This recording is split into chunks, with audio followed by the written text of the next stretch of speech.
السلام علیکم، خوش آمدید ہمارے چینل کہانی سینٹر میں۔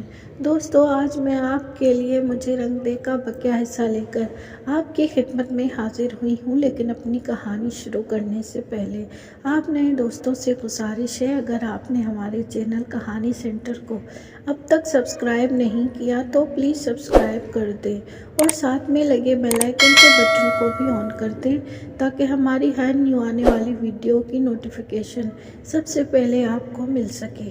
شکریہ۔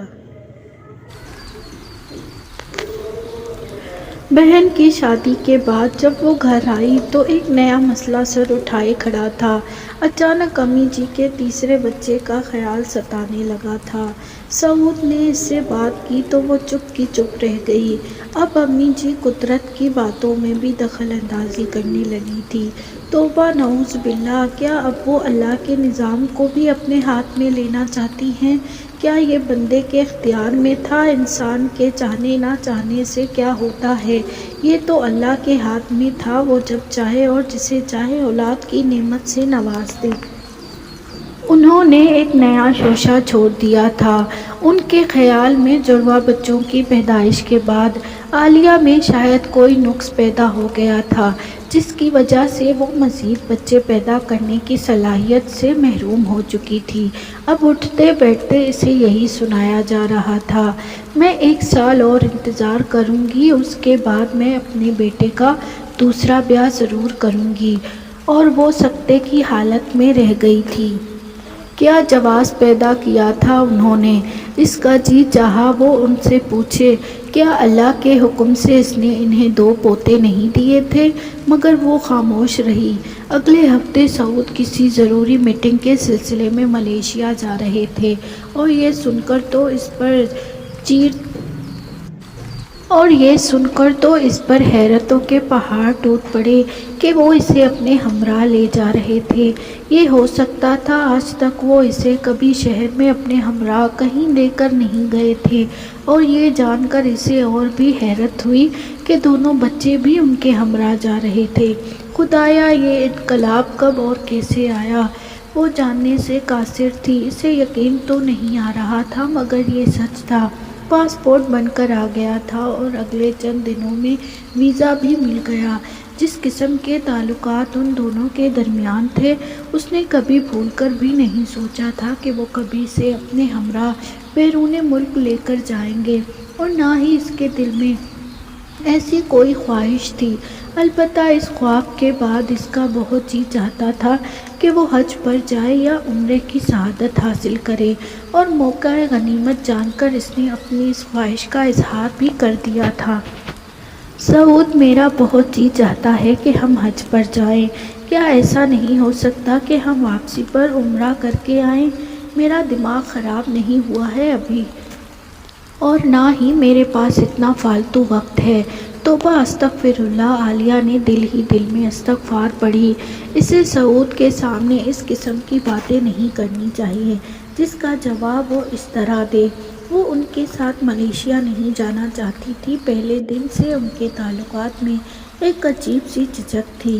وہ ان سے کبھی بے تکلف ہو کر بات نہیں کر سکتی تھی۔ نہ سعود اسے پسند کرتے تھے اور نہ وہ اس حد سے آگے بڑھنا چاہتی تھی۔ پھر بچوں کی چھٹیاں بھی نہیں تھیں۔ انہوں نے اسکول سے 1 ہفتے کی چھٹی لی تھی۔ وہ جانتی تھی بچوں کا بہت حرج ہوگا، مگر دادا دادی اور سعود کو اس سے کوئی سروکار نہیں تھا، اور اس کی کیا مجال کہ وہ ایک لفظ بھی بول سکتی۔ اور اس کا حل اس نے یہ نکالا تھا کہ وہ بچوں کے اسکول بیگ ساتھ لے کر جا رہی تھی، اور وہاں پہنچ کر اپنی اس عقل مندی پر وہ خود کو شاباش دیے بنا نہ رہ پائی۔ وہ ملیشیا کے ایک اعلیٰ ترین ہوٹل میں ٹھہرے تھے۔ ان کے لیے 2 کمرے بک تھے۔ دونوں کمرے بے حد آرام دہ اور خوبصورت تھے۔ سعود صبح ہی اٹھ کر کام کے سلسلے میں چلے جاتے اور شام گئے لوٹتے۔ سارا دن عالیہ اور بچے ہوٹل میں ہوتے۔ صبح نیچے ڈائننگ ہال میں جا کر وہ ناشتہ کرتے۔ وہ آرام سے جا کر بیٹھ جاتی اور شیر سلمان اور شیر زمان دوڑ دوڑ کر اس کے لیے ناشتہ لاتے۔ ماما، آپ جوس کون سا لیں گی؟ سارے فریش جوسز موجود ہیں، اورنج، ایپل، لیمن، لیچی، پائن ایپل، وہ بے شمار نام گنواتے۔ ماما آپ انڈا کیسا لیں گی؟ فرائیڈ آملیٹ یا بوائلڈ؟ ماما آپ پراٹھا لیں گی یا سلائسز؟ یہ پھر فرینچ ٹوسٹ؟ ماما دلیا اور سارے سیریمل بھی ہیں اور ہر قسم کی ورائٹی ہے، آپ اپنی پسند کا ناشتہ کر سکتی ہیں۔ اسے بہت اچھا لگ رہا تھا۔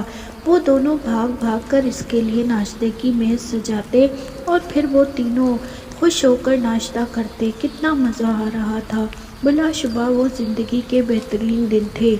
شیر اور مانو تو اس کے پیارے بچے اس کے ہمراہ تھے اور کائنات کی ساری خوشیاں سے اس کا دامن بھر گیا تھا۔ وہ ہر لمحہ اللہ تعالیٰ کا شکر ادا کرتی۔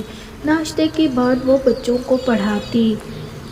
بیسمنٹ میں خواتین کے لیے مسجد تھی اور بچوں کے لیے پلے لینڈ اور دوسرے کے گیمز بھی۔ کمپیوٹر کی بھی سہولت تھی، بچے مختلف کھیل کھیل سکتے تھے۔ وہ مسجد میں نماز اور نوافل کے بعد تسبیحات میں مصروف رہتی اور گاہے بگاہے بچوں کے ساتھ کسی کھیل میں بھی شامل ہو جاتی۔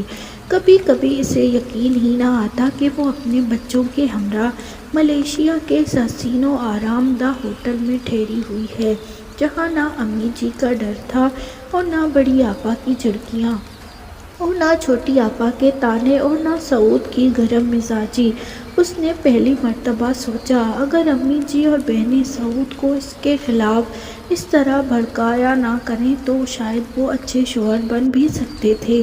شام کو وہ انہیں گھمانے پھرانے لے جاتے، ملیشیا کے مشہور اور مخصوص مقامات کی سیر کرواتے، بہترین ڈنر کراتے، بچوں کو دل بھر کر شاپنگ کراتے اور کافی خوش نظر آتے۔ 2-3 مرتبہ وہ اپنے دوستوں کے ہمراہ بھی گئے اور ساری رات گزار کر صبح دم لوٹے، اور جس حالت میں لوٹتے تھے وہ عالیہ کے لیے بے حد تکلیف دہ ہوتی، مگر وہ صبر کرنے کے علاوہ کیا کر سکتی تھی اور خاموش رہنا تو اس کا مقدر ٹھہرا تھا۔ اس رات وہ پہلی مرتبہ باہر نہیں گئے تھے۔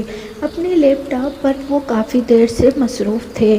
وہ بچوں کو سلا کر جب بیڈ روم میں آئی تو اسے حیرت کے ساتھ ساتھ خوشی بھی ہوئی۔ آج وہ نشے کی حالت میں نہیں تھے اور ان کے چہرے پر ایک نرم سا تاثر تھا۔ وہ بالکل ایک بدلی ہوئی شخصیت لگ رہے تھے۔ آج پہلی بار ان کا لہجہ دھیما تھا اور وہ اسے کافی عزت سے مخاطب کر رہے تھے۔ عالیہ، میں اکثر سوچتا ہوں تم نے یہ سارا وقت میرے ساتھ کس طرح گزارا ہے۔ میں نے کبھی تمہیں خوش نہیں دیکھا، ہنستے بولتے نہیں دیکھا۔ کیا تم میرے ساتھ خوش بھی ہو؟ عالیہ نے بہت حیران ہو کر انہیں دیکھا۔ خوش شکل تو وہ تھے ہی، مگر اس وقت وہ بہت اچھے لگ رہے تھے۔ بتاؤ نا تم خوش ہو؟ وہ کیا جواب دیتی، پتہ نہیں کیوں اسے رونا آ گیا۔ وہ رو رہی تھی اور سعود اسے چپ کرا رہے تھے۔ رو نہیں پلیز عالیہ۔ انہوں نے اسے اپنے سینے سے لگا لیا۔ رو کیوں رہی ہو؟ تم خوش نہیں ہو نا؟ جی میں بہت خوش ہوں، اس نے سچ بولا تھا۔ اس وقت وہ بہت خوش تھی اور سعود اس کے جواب سے اس قدر خوش ہوئے تھے کہ وہ حیران رہ گئی تھی۔ ان کے چہرے کے تاثرات انہیں بے حد وسیع اور خوبرو بنا رہے تھے۔ یہ اسے پہلی مرتبہ پتہ چلا تھا کہ اس کے ایک فکرے نے جسے ان کی شخصیت ہی بدل کر رکھ دی تھی۔ وہ کتنے مطمئن ہو کر سوئے تھے اور ان کے چہرے پر ایک عجیب معصومیت تھی۔ زندگی میں بالکل پہلی مرتبہ وہ اسے بہت اچھے لگے تھے۔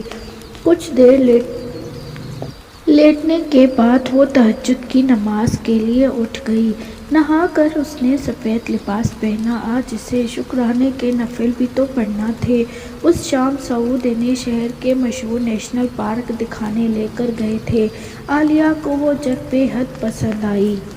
انتہائی صاف ستھرا ملک تھا وہ، سڑکیں، پارک، ریسٹورنٹ، ہر جگہ صفائی کا اعلیٰ ترین معیار تھا۔ وہ بے حد خوبصورت پارک تھا، وہاں اس قدر اچھی لینڈ اسکیپنگ کی گئی تھی، ایک ایک پودے پر بے حد محنت کی گئی تھی۔ پھولوں کی روشنی، گہری سبز گھاس، واکنگ ٹریکس، مصنوعی آبشار اور جھرنے، وہاں کسی قدر ممکن حسن تھا، اس پر ایک سحر طاری ہو گیا تھا۔ اسی کیفیت میں اس نے اپنی چادر بچھا کر نماز مغرب ادا کی۔ نماز پڑھ کر اس نے اللہ تعالیٰ سے سچے دل سے دعا مانگی، باری تعالیٰ میری دعاؤں کو قبول فرما، اے رب کریم، اے رب العرش العظیم، میری دعا کو شرف قبولیت بخش دے۔ اور جب وہ اپنی دعاؤں کی لذتوں میں گم تھی تو چونک گئی، اس کے پاس کوئی تھا، وہ آمین کہنا بھی بھول گئی۔ وہی پاکیزہ مہک پھیلی تھی، دل کی گہرائیوں میں اتر جانے والی مہک، روح کو چھو لینے والی خوشبو۔ ابھی کوئی یہاں سے ہو کر گزرا تھا، اس نے چاروں طرف دیکھا، وہاں بہت لوگ تھے مگر جنہیں وہ ڈھونڈ رہی تھی وہ وہاں نہیں تھے۔ دل میں ایک عجیب سی سرگوشی کی لہر جاگی تھی، خواہ مخواہ ہی ہنسنے مسکرانے کو جی چاہ رہا تھا۔ دونوں بچے دائیں جانب سلائیڈز لے رہے تھے، عالیہ کا جی چاہ رہا تھا وہ جھولا جھولے اور آسمان کی بلندیوں کو چھو لے۔ تب ہی سعود ان کے لیے کھانے پینے کی ڈھیروں چیزیں لے کر آ گئے۔ اگلے دن وہ کولمبو دینا کے بلند ترین ٹوائل ٹاورز دیکھنے گئے۔ بلندیوں کی طرف جاتے ہوئے کتنا اچھا لگ رہا تھا، دونوں بچے بہت انجوائے کر رہے تھے، ہر جگہ پر ان کی دلچسپی کے بے شمار سامان موجود تھے۔ اس رات سعود نے انہیں بے تحاشا شاپنگ کروائی۔ عالیہ کو بے حد قیمتی ڈائمنڈ رنگ خرید کر دی، وہ لینا نہیں چاہتی تھی، زیورات سے اسے کوئی دلچسپی نہیں تھی، اور پھر اتنی مہنگی انگوٹھی خرید کر اس کا دل خوش نہیں ہوا تھا۔ اپنی ذات پر اس نے کبھی اتنا پیسہ خرچ نہیں کیا تھا۔ مہنگے ملبوسات اور قیمتی زیورات خرید کر اسے افسوس ہو رہا تھا۔ یہی رقم وہ اللہ کی راہ میں بھی خرچ کر سکتے تھے، کسی نیک مقصد کے لیے بھی استعمال ہو سکتی تھی، مگر وہ سعود کی ناراضی کے خیال سے چپ رہی۔ اگلی صبح وہ پاکستان واپس جا رہے تھے۔ رات کو وہ کمرے میں نیچے قالین پر بیٹھی ساری شاپنگ بکھرائے پیکنگ کر رہی تھی۔ دونوں بچے کمپیوٹر پر کسی کھیل میں مگن تھے اور سعود کچھ فائلز کھول کر بیٹھے ہوئے تھے۔ پتہ نہیں اچانک ان کے ذہن میں کیا خیال آیا تھا، عالیہ دکھاؤ تمہارے ہاتھ میں وہ رنگ کیسی لگ رہی ہے؟ اوہ وہ تو میں نے سوٹ کیس میں پیک کر دی ہے۔ سوٹ کیس میں؟ بائی دا وے ایسی قیمتی چیزیں فضائی سفر میں اپنے ہینڈ بیگ میں رکھی جاتی ہیں، وہ طنزیہ لہجہ بولے۔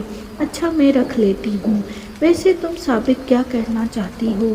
جی، وہ حیرت سے بولی، یہی نا کہ تمہیں کسی چیز کی کوئی پرواہ نہیں ہے؟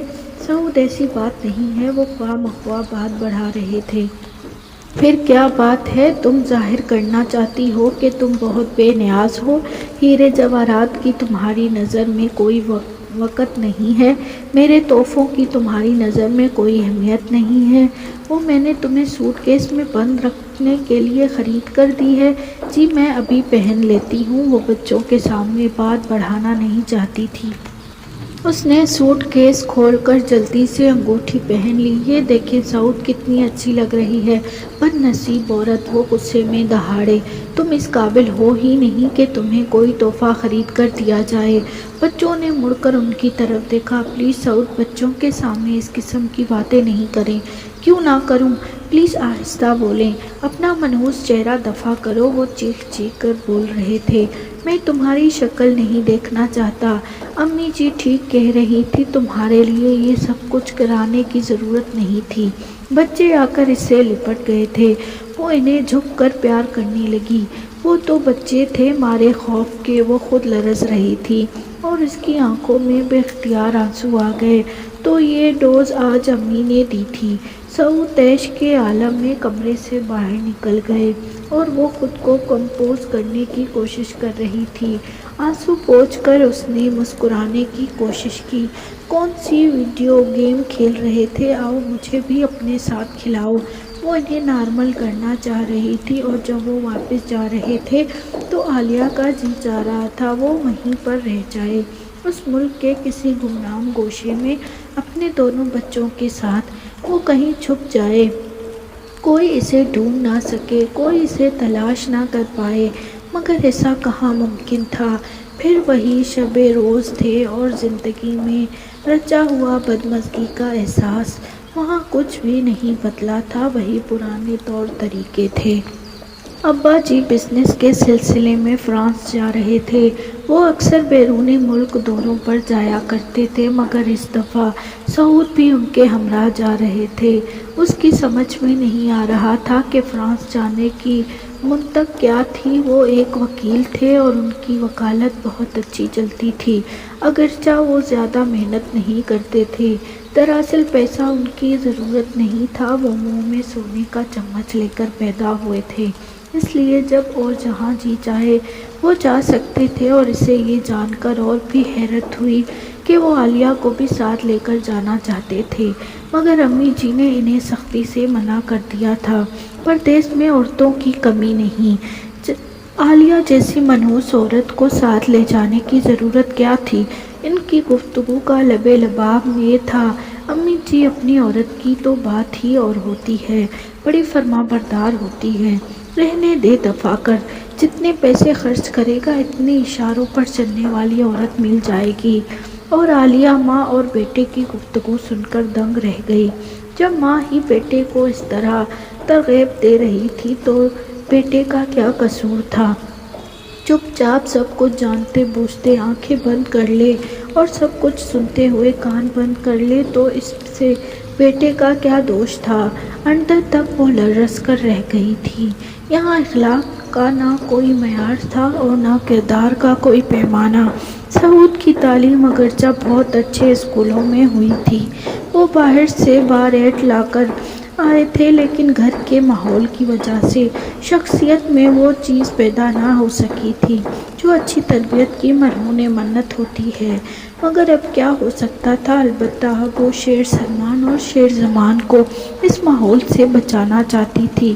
اس کی جان کو تو ایک ہمیشہ کے لیے روگ لگ چکا تھا۔ پورے 12 سال گزر چکے تھے روتے اور کڑتے ہوئے اور دعائیں مانگتے ہوئے۔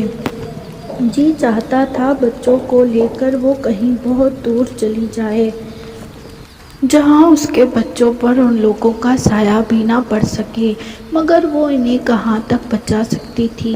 بچے بڑے ہو رہے تھے، بہت سی باتیں وہ سمجھنے لگے تھے اور آگے چل کر وہ اور بھی اچھی طرح سمجھ جائیں گے۔ وہ جتنی کوشش کر سکتی تھی کر رہی تھی۔ اکثر وہ انہیں اپنے بیڈ روم سے باہر ہی نہ نکلنے دیتی، اچھی اچھی باتیں انہیں بتاتی، بری باتوں سے منع کرتی۔ رسول پاک صلی اللہ علیہ وآلہ وسلم کی سیرت پاک انہیں سناتی۔ دونوں کو نماز پڑھنا اس نے سکھا دی تھی۔ جہاں نماز بچھا کر وہ ان کے ساتھ کھڑے ہو کر نماز پڑھتی۔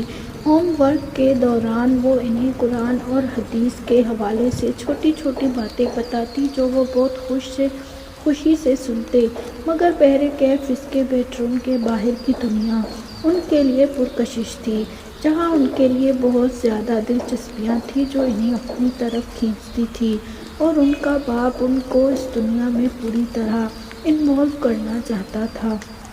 بچوں کو چھوڑ کر سعود کے ساتھ فرانس جانے کو اس کا بالکل جی نہیں چاہ رہا تھا۔ وہ سخت ششوپن میں مبتلا تھی۔ وہ سعود کے سامنے انکار کس طرح کر سکے گی؟ اس نے منت کے نفل مان لیے تھے اور اللہ نے اس کی مشکل آسان کر دی تھی۔ سعود نے دوبارہ اسے ساتھ چلنے کو نہیں کہا۔ شیر سلمان اور شیر زمان نے ابھی اے لیول میں قدم ہی رکھا تھا کہ سعود نے کہنا شروع کر دیا کہ وہ اے لیولز کے بعد بچوں کو پڑھنے کے لیے انگلینڈ بھیج دیں گے۔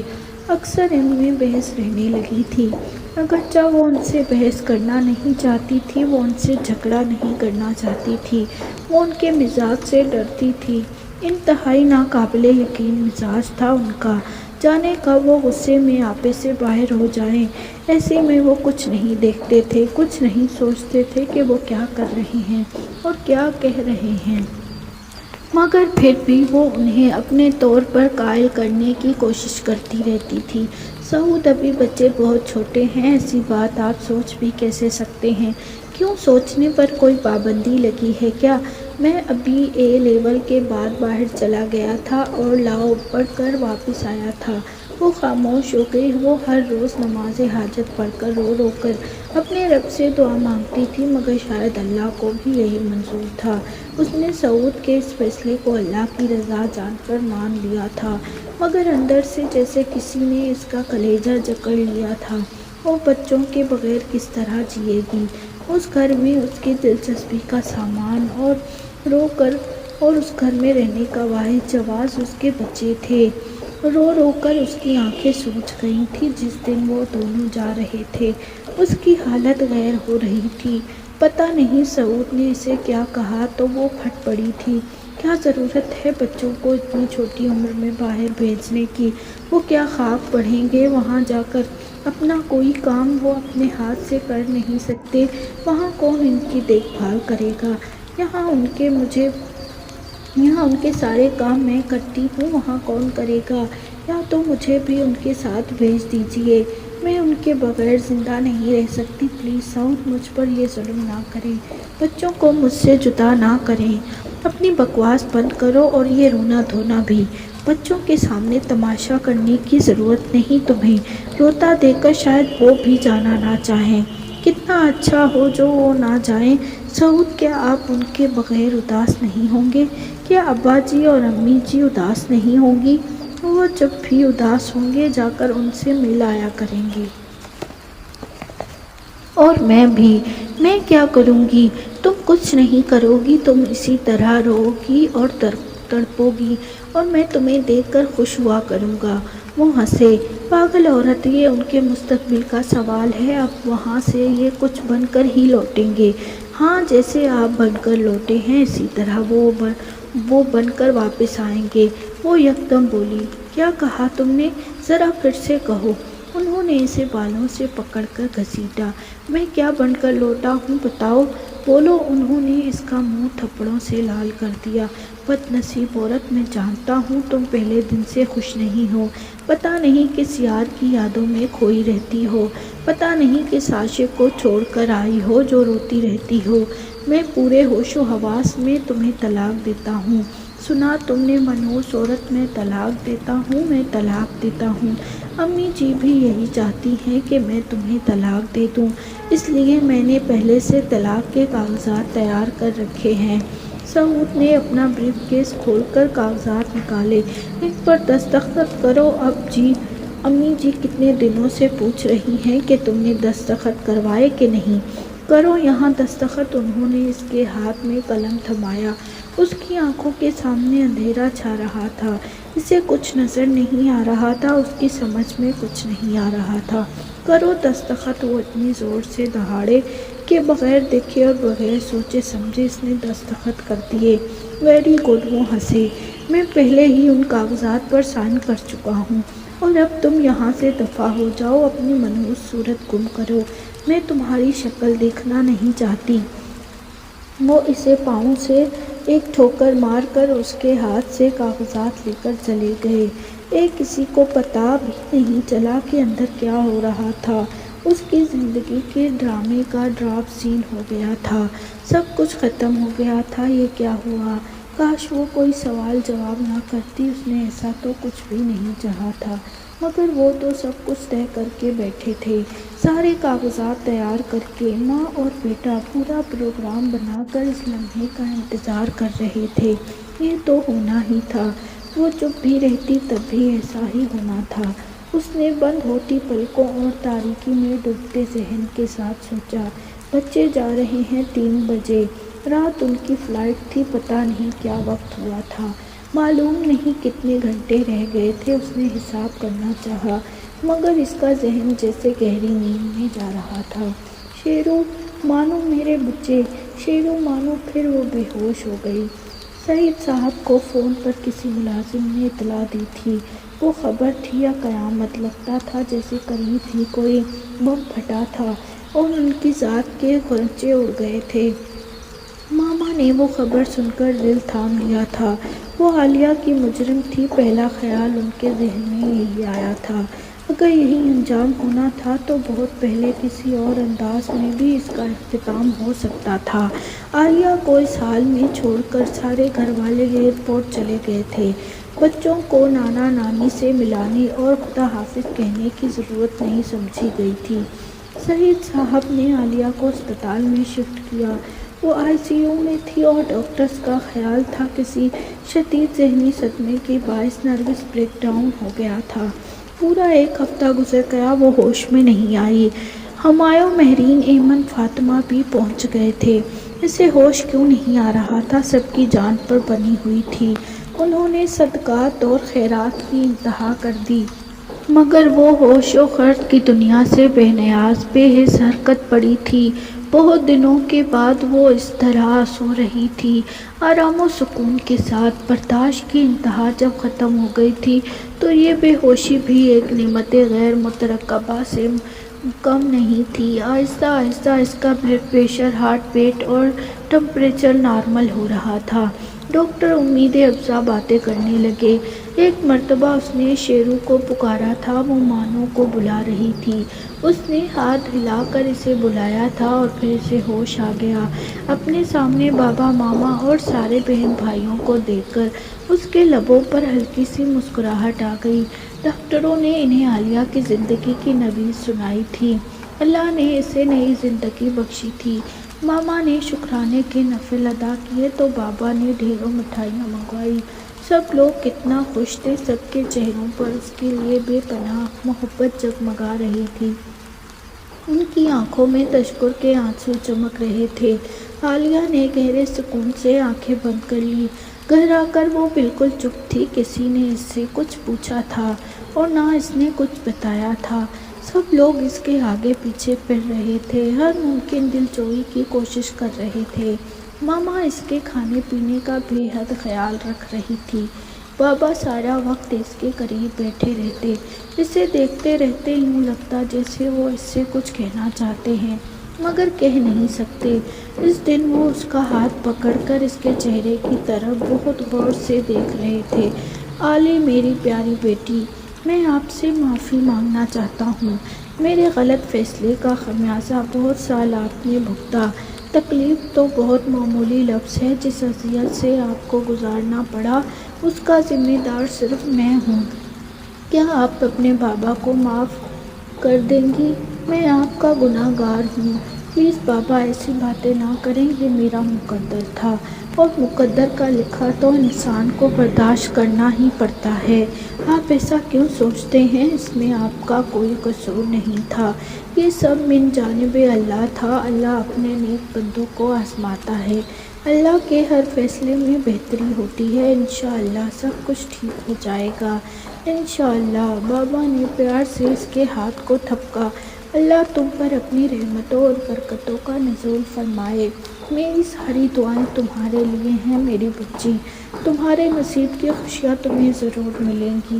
اللہ صبر کرنے والوں کے ساتھ ہے اور صبر کرنے والوں کو اللہ اجر عظیم عطا فرماتا ہے۔ بے شک بابا، یہی ہمارا ایمان ہونا چاہیے۔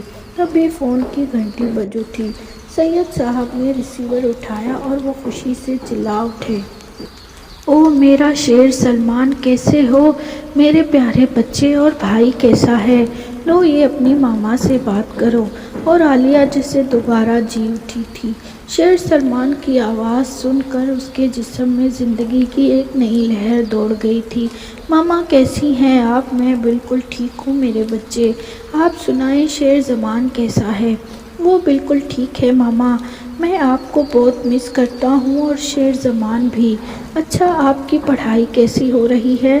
ٹھیک ہے ماما، میں نے آپ کو پہلے بھی ایک دن فون کیا تھا، کسی نے اٹھایا ہی نہیں۔ بابا نے بتایا کہ آپ نانا کے گھر میں ہیں۔ جی بیٹے، میں ادھر ہی ہوں، آپ کا نمبر CLI پر آ گیا ہے، اب میں آپ سے بات کرتی رہوں گی۔ شیر زمان سے بات کراؤ۔ اس دن بہت عرصے کے بعد وہ بہت خوش تھی۔ اللہ اس پر کسی قدر مہربان تھا۔ سعود اگر چاہتے تو بچوں کو بات کرنے سے منع بھی کر سکتے تھے، انہیں اس سے بدظن بھی کر سکتے تھے، انہیں علیحدگی کے بارے میں بھی بتا سکتے تھے، مگر انہوں نے ایسا نہیں کیا۔ اس نے شکرانے کے نفل ادا کیے۔ رفتہ رفتہ وہ زندگی کی طرف لوٹنے لگی تھی۔ ہمایوں اور بہنیں اپنے اپنے گھروں کو لوٹ گئے تھے۔ اس نے آہستہ آہستہ گھر کے کاموں میں دلچسپی لینا شروع کر دی تھی۔ ماما کی صحت بہت گر چکی تھی، وہ ان کا بہت خیال رکھتی تھی۔ جب جی چاہتا وہ اپنے بچوں سے بات کر لیتی اور جیسے اس کی ممتا کو قرار مل جاتا۔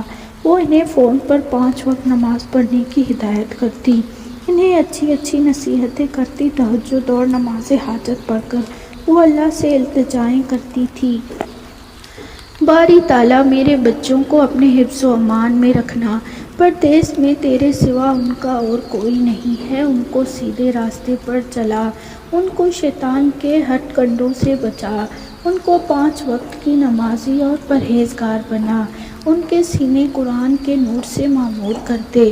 یہ ایک بہت مجبور اور بے بس ماں کی دعا ہے۔ اے سمیع البصیرو، میری دعاؤں کو شرف قبولیت بخش دے۔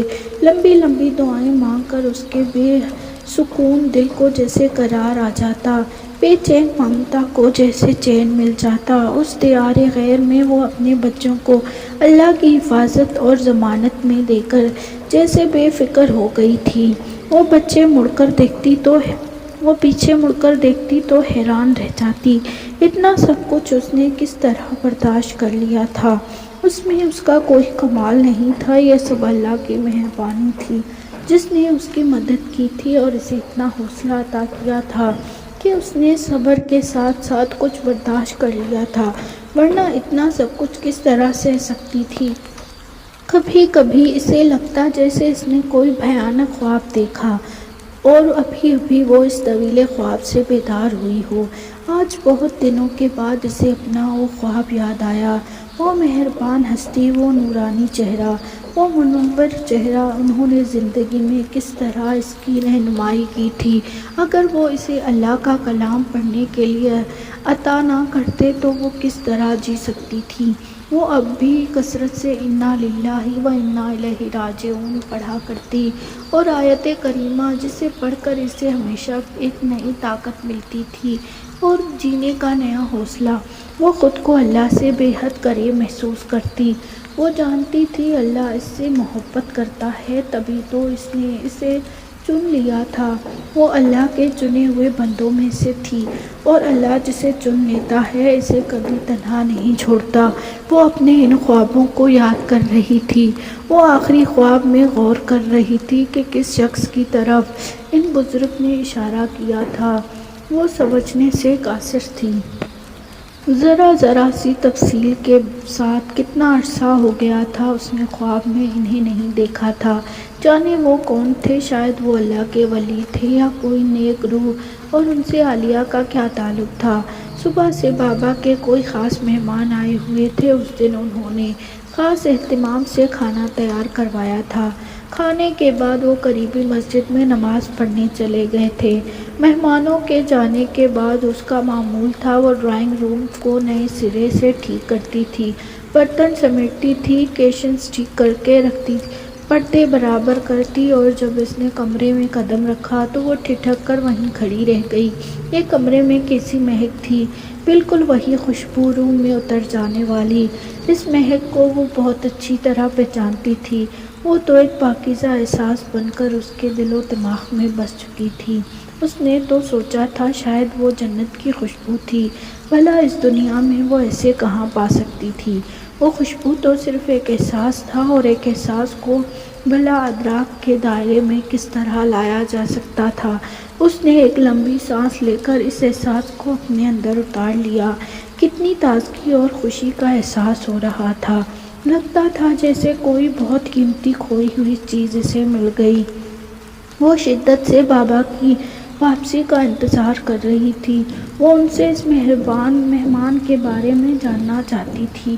وہ کون تھے، کہاں سے آئے تھے، کہاں رہتے تھے، اور آج سے پہلے وہ کیوں ان کے بارے میں جان نہ سکی۔ ماما نے اسے بتایا وہ بابا کے دوست تھے اور اللہ کے بہت نیک بندے ہیں۔ بابا انہیں پچھلے کئی سالوں سے جانتے تھے، وہ سعودی عرب میں رہتے تھے اور کبھی کبھار جب یہاں آتے تو بابا کے پاس ضرور آتے۔ آپ ان سے کیوں نہیں ملی ماما؟ بس کبھی اتفاق ہی نہیں ہوا، تمہارے بابا نے بھی کبھی ان سے نہیں ملوایا، میں نے خود بھی کبھی ان سے ملنے کی خواہش کا اظہار نہیں کیا۔ وہ بابا کا بے چینی سے انتظار کر رہی تھی اور بابا تھے کہ آنے کا نام ہی نہیں لے رہے تھے۔ وہ عصر کی نماز پڑھ کر لوٹے اور اس دوران اس کی بے چینی اور شوق انتہا پر پہنچ گئے تھے۔ بابا آج کون آیا تھا؟ آج عبداللہ صاحب آئے تھے۔ بابا بہت خوش نظر آ رہے تھے۔ عبداللہ صاحب کون؟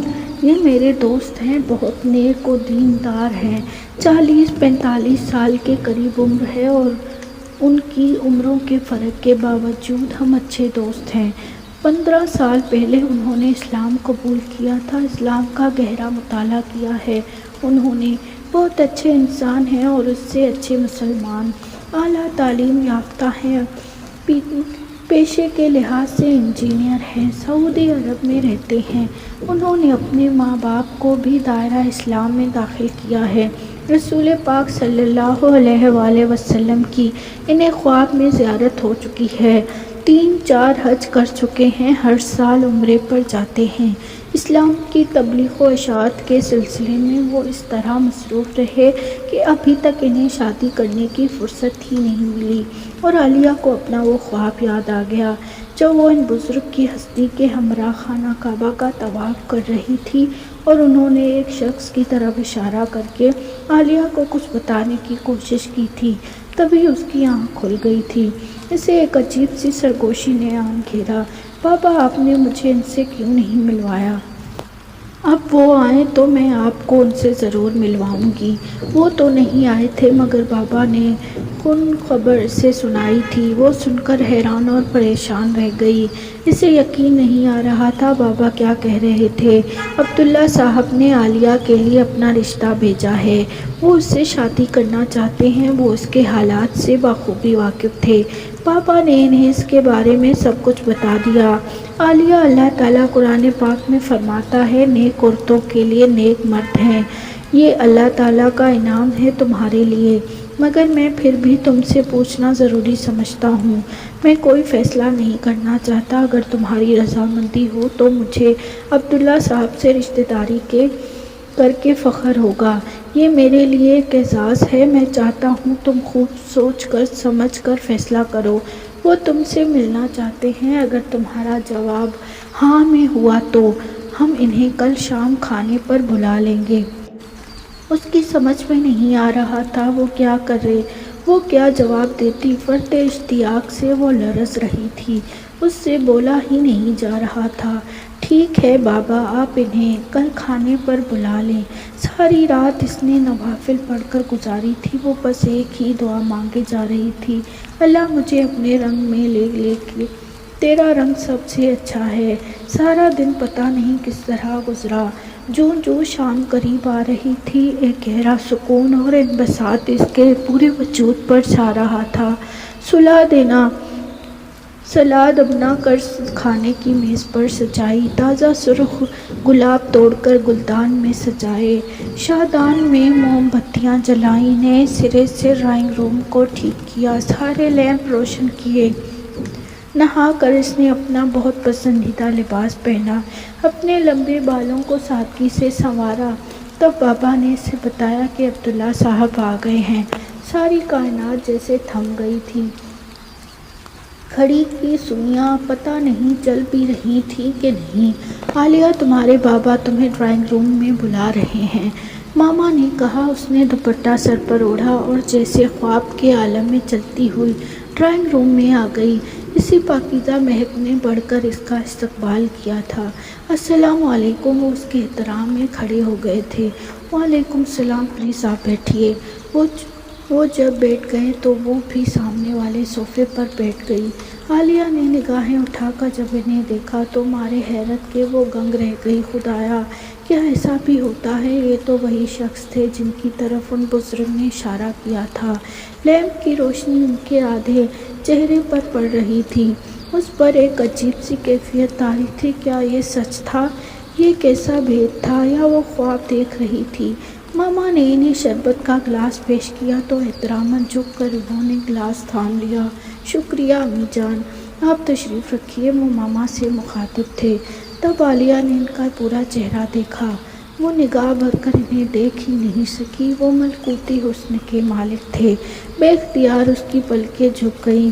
اللہ اپنے بندوں کے حال پر کس قدر مہربان ہے، وہ اس پر ایمان رکھتی تھی، مگر وہ اپنے بندوں کے دکھوں کا مداوع کس طرح کرتا ہے، یہ اسے آج پتہ چلا تھا۔